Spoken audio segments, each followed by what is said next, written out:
Okay, to the Washoe County goal, which is all students leaving high school, college, and career ready.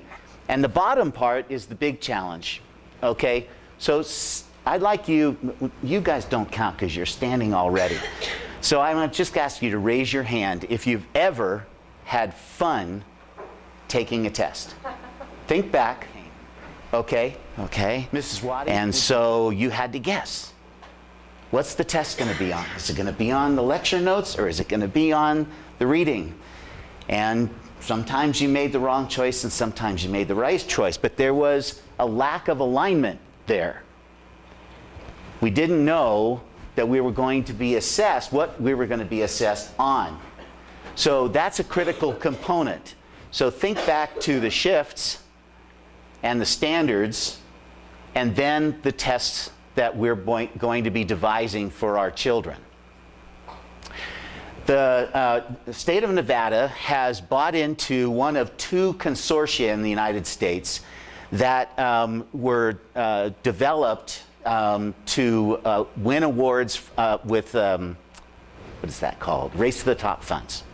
Ours is called the Smarter Balanced Assessment Consortium. The other one has an acronym of PARC, P-A-R-R-C. I'm not even going to tell you what it means because it doesn't matter to us. We don't use it. There are 28 states, including Nevada, that are part of this consortium.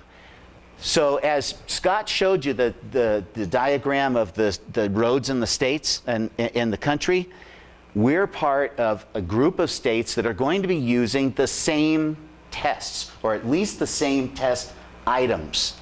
And so those 28 states are joining together to put all of their brains into these new tests and create the new generations of tests. They're all going to be Common Core state standards aligned, and we will see these live, according to the plan, in the school year 2014-2015, which is not too far into the future. Remember this date as we go over the things that I talk about. By the way, how much time do I have? Okay. All right. There are 3 steps to designing a good test item. The first one is you've got to present information to the student so that the student can interact with it, the student can be stimulated to want to demonstrate what it is that is our target. Note the words in this: activate, stimulate, and think back to most of the tests that you've taken in your lifetime and how activated and stimulated you felt. Okay? The next part of it is that the student has to have an opportunity to interact with the item. Manipulate it, model with it, use it. Note that the key words in here are interact and apply. And think again to your traditional concept of a test, especially a test in the public school system. And then finally, the student, after being stimulated, after interacting, gets to provide evidence of his or her knowledge or skill. Provide evidence. Think about that when you think about the kinds of items that you typically see in a standardized test. So how do you do this? How do you stimulate kids? How do you give them a chance to interact with material? How do you give them a chance to demonstrate what it is they know and can do? Well, the key is, as both Scott, Mary, and Kendra have all talked about, the future, their future, not our past. And it lies in using the kind of technology that is all around us, that Scott talks about us turning off all the time, and instead using it to help students do the 3 things that are key to a good test. And so our tests are going online. As a matter of fact, our tests are already online. In Washoe County, we use 3 tests with huge numbers of students that are already delivered via the computer. And we're going to be adding them as we go along. What are the advantages of an online test? I'm not going to go through this, but I think you probably just thinking about it, know that these things exist. The other advantage that's not written here is that our students are comfortable in this environment. They're more comfortable in this environment than they are in the typical testing environments that we know, our past. Now, we add another layer to this, and we make our tests on the computer adaptive. And what an adaptive test does is allows a standardized test, and remember that standardized doesn't mean multiple choice tests on white paper. Okay, standardized tests means experiences that are standard. In other words, they're the same for all students. Okay? You can create a standardized test that's delivered in a standardized way, but is completely unique to every student in the room. And I'm not talking about a different test book. It can be high tech, but the experience is high touch. In other words, they get to interact. And it's because the students are comfortable in the environment, it's not as intimidating. In a lot of cases, like our K through 2 interim assessments, the items look like games. And so they get to interact in things that they're used to seeing. And because the test takes less time, it's not as tiring. With an adaptive test, this is how an adaptive test works. Most tests are written for a narrow band of people. They're usually the target population of the test. But we know that in a typical classroom, as probably in this room, there's a variety of learning styles, there's a variety of experience, there's a variety of knowledge in the room. So these are the outliers. This is your grade level band, okay, for 6th grade. But these are the outliers. You have some students who are advanced, some students who are struggling. Most tests are in here. What happens to these kids when they take a grade level test and they're advanced? They're looking for enrichment. They get bored with the test. And a lot of them don't do well because it's ridiculous to them. What happens to these kids when they take the test? They get frustrated. They feel bad about themselves. And they too shut down. These are the kids that finish early when they take a test. What happens when it's an adaptive test? Well, let's take this student right down here, okay, struggling student. They're going to take an item that is in the grade band, and let's say they miss it. The artificial intelligence built into the test recognizes that and gives that student a test at a lower level, either cognitive demand or actual grade level. He misses it again. So the test tries it at a lower level still, and he misses it again. But instead of getting frustrated, he gets an item that he can answer correctly. It's no longer in this band, but he can answer it correctly. And then it starts working, massaging his experience until we've discovered his level. Now, with this particular student, this student is still below grade level by the time we're finished with the test. And you could argue we already know he's below grade level. But we learn other information, other valuable information as we go along. And we get a score. That doesn't mean a thing to you, but it does mean something to the teachers and administrators in the building, and we can make it know something. This, by the way, is a test that we're currently giving in Washoe County. The Measures of Academic Progress. It's a test we give 3 times a year, and it's completely delivered on the computer. And it works just like this.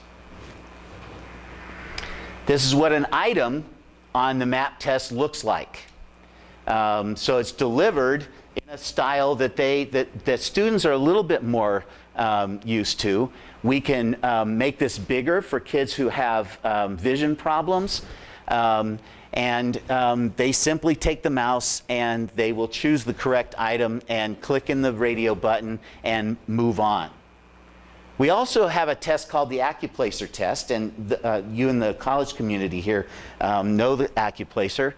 We give it to our seniors to try to catch them early if they need remediation to be college and career ready, to be able to take credit-bearing courses at the college or the university. It's an adaptive test as well. Does the same thing. And this is a typical item on the elementary algebra test. What these two tests do, though, is basically substitute a mouse for a pencil. So we're getting the content of the test delivered in a more friendly environment, on a more friendly platform than students may be used to with a test booklet, but they don't go far enough. They are what we call technology-enabled items, items that are brought to the students through technology. There's some cool aspects to this. We have this happening in our tests for first and second grade students. They get sound, they get video, they get music, that kind of thing, okay?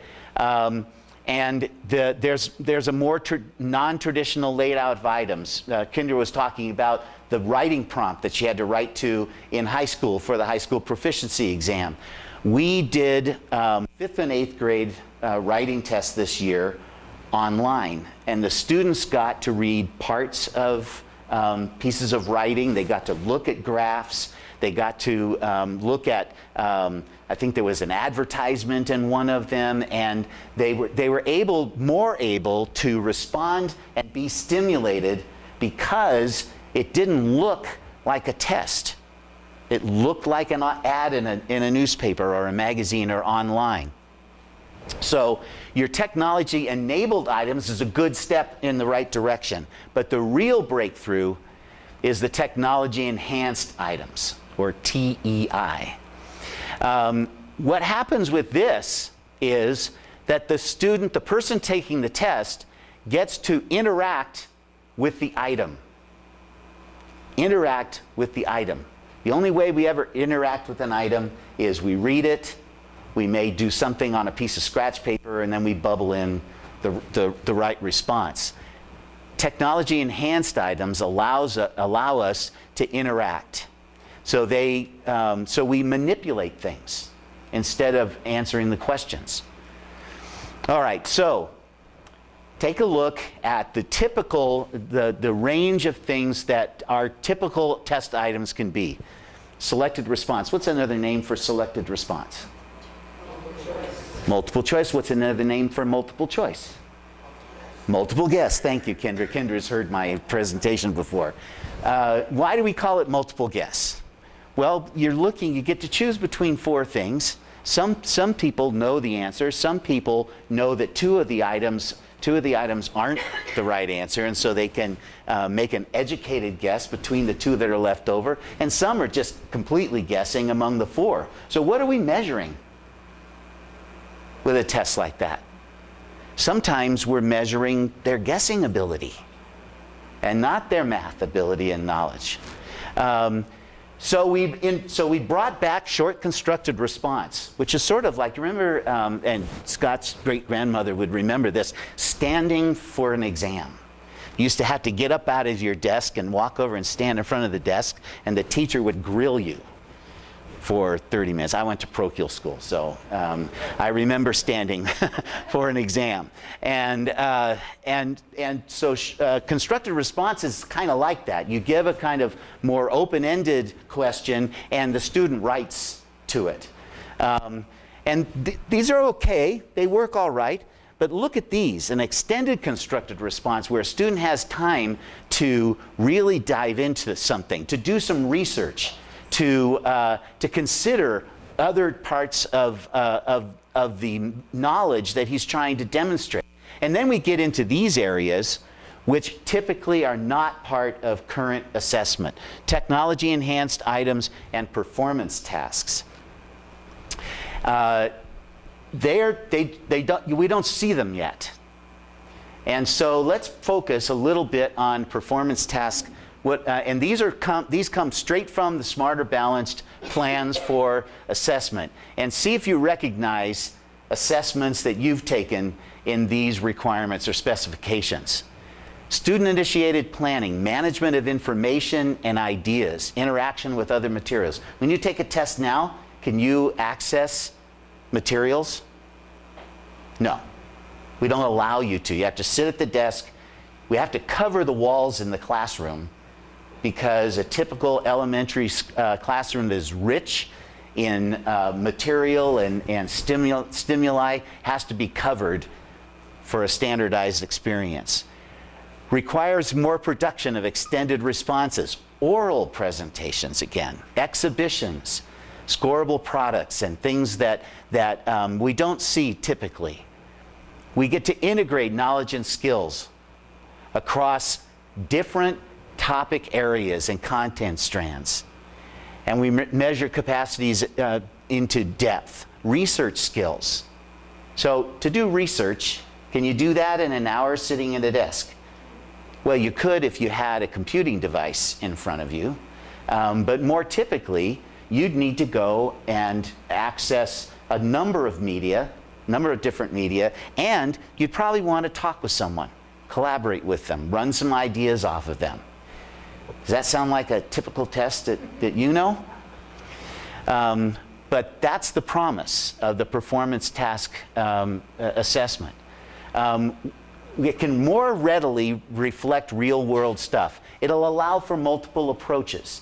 When I taught English, usually when I'd ask a question, the first answer would not be what I was looking for, okay? And so I had a choice to make there. I could shut the kid down and say, "No, idiot, that's not what I'm looking for." Or I could acknowledge something in the answer. Something that was good, that was reasonable, that showed thought, and then try to move on in different ways to get harder at the answer that maybe I was looking for. Sometimes I was surprised, and I never got to the answer I was looking for because the answers the kids were giving were better than what I had. And with tests like these, we can allow students to do that sort of thing, to allow them to demonstrate that they have those 21st century skills that has been the theme throughout these presentations. All right, what do they look like? All right, so the next 4 slides show one math test item, okay? And it starts out pretty commonly with a multiple choice or selected response item. The student has to has to move these into these little pie things and show how many of these pieces here would be A, how many would be B, and so forth, okay? So they don't choose the correct answer out of 4. They have to construct the answer. They have to manipulate what they see in front of them, the environment that they see. And so the stimulus is the graph, the other items in there, but the second and third parts of a good test item are found in the bottom part of the item. After the student has done this, they move on to this. So it gets deeper. They ask more challenging, it's a more challenging question, and they're going to do a short constructed response. So they're going to respond to what's going on, but notice that the theme of the item is the same. So they're not moving to different things, they're working with this. This is depth, not breadth.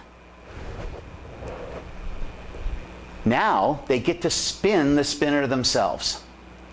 So they're going to spin the spinner 20 times, and they're going to record what they experience in the table.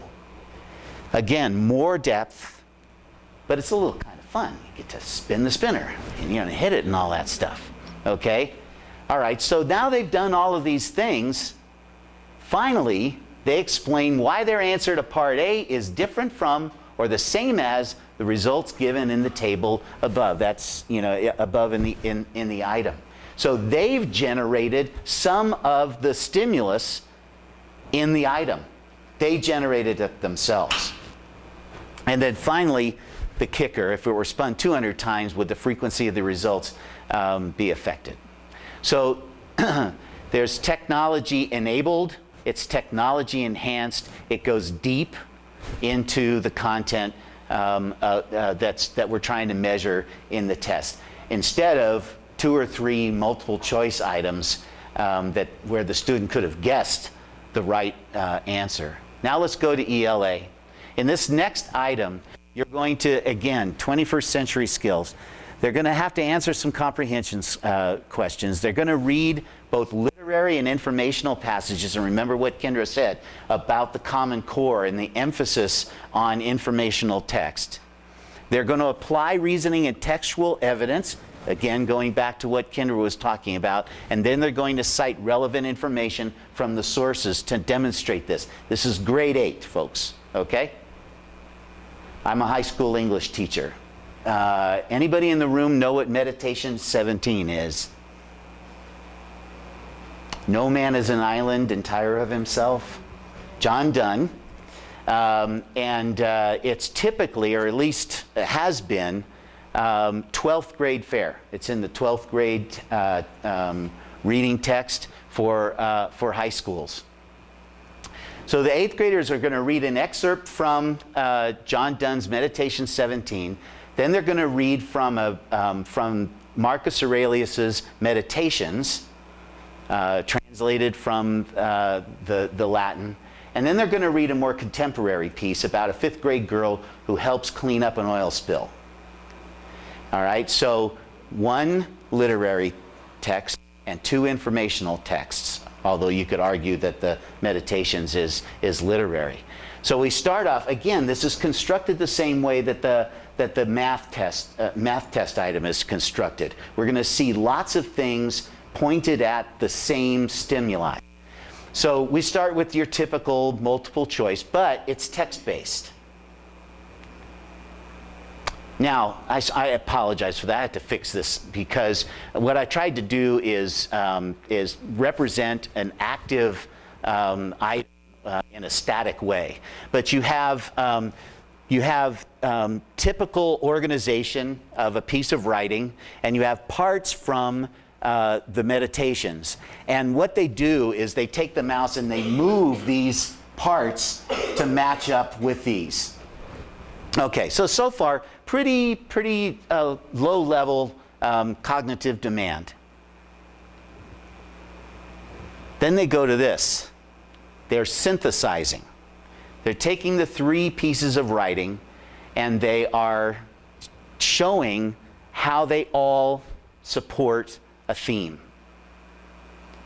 So they have to bring that together, and I would imagine their first idea is, how does To the Rescue of Birds in an Oil Spill, a 5th grader's experience, how does that work up against John Donne and Marcus Aurelius? 8th grade.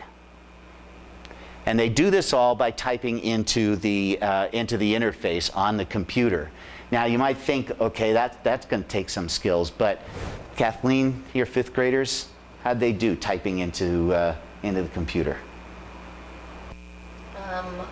Probably 3/4 of them did pretty well. Okay, we had some kids hunting and pecking. Just learning to type Right. was more difficult. Right. Sharon, how about your 8th graders? Oh, they just flew. Yeah. And I didn't have a single one who said they would rather write. No. That's right. That's right. That was universal with both of ours. And we gave them a survey at the end of the test, an online survey, and they were overwhelmingly in support of providing their answers in that format. They really, really liked it. And I dare say they wrote more. I know they wrote one. Yeah. I'm not going to, we're running out of time, but I think they're going to get this is a really cool site because it's got a grid of test items, They're all technology enhanced or enabled. And over here is the least cognitive demand, and over on the right-hand side is the most cognitive demand, and then down is the most technology enhanced. And there's one item on here, and it shows a wall with a light source, and then there's a shadow. Actually, there are two walls with two light sources, and each has a shadow. And the question is, you know, what happens to the shadow when the light source is changed? It's a third grade item. And so the students can move the shadow and show how the shadow will change when the light source changes. Now, they might not be able to articulate that if you asked them in a short constructed response, and they might not be able to talk about it in mathematical terms, but they demonstrate that they understand the concept. So it's a lot of fun. You can sit for a good half hour. I'm geeky like Kendra. I like that kind of stuff. Okay, so the last feature of this system that I want to share with you, which actually is the most exciting to me, because what we've been talking about at this point is all summative assessment. Summative assessment is usually given at the end of instruction, and it's basically the final judgment on a student. And it's what we deal with when we do accountability measurements on schools. So it's the stick, okay? You can beat people with it, or you can dangle something in front of them, but most of the time we beat them with it. But a balanced assessment system takes that challenge that we talked about at the beginning, going from the Common Core standards to college and career readiness, and builds an assessment system around it so that teachers and schools have the information that they need to help improve their own teaching and their students' learning. And we start with summative assessment because that's the goal, or one of the goals. It's not the goal, it's how we measure the goal, excuse me. And then we have these two pieces, interim assessments and what's called formative assessment practices. And it's in these interim assessments and formative assessment practices that teaching occurs with assessments. It's called assessment for learning, or assessment as learning. And so we know what a summative assessment is. We don't need to go through these things because we've been talking about them up until this point. Interim assessments happen on an interim basis. So they come in Washoe County currently, our interim assessments happen every 3 years. There are a couple of them. The ones with Smarter Balance, though, are going to be unique because they're aligned not only to the Common Core, but they're aligned to the summative assessments that we've been talking about. So they'll look just like the final tests that kids have to take. They'll use some of the same kinds of items, the technology enhanced part, all of that. But the cool thing will be that we'll get to choose our own items and customize the test to match the curriculum that Kendra and her stellar staff are putting together. And it will include performance tasks. So students will be encouraged to do. So we're going back, should I say back? We're going toward performance-based ways of showing what we know. The other thing that's cool about it is that unlike the current tests in the state of Nevada, the summative tests and the interim tests will be all on a fixed scale so that a score on the 4th grade test means the same thing that it does on the 5th grade test, which we already have in our interim assessments, but our state of Nevada tests do not have that. Any of you who have children know that 350 on the 4th grade CRT doesn't mean the same thing as a 350 on the 5th grade test.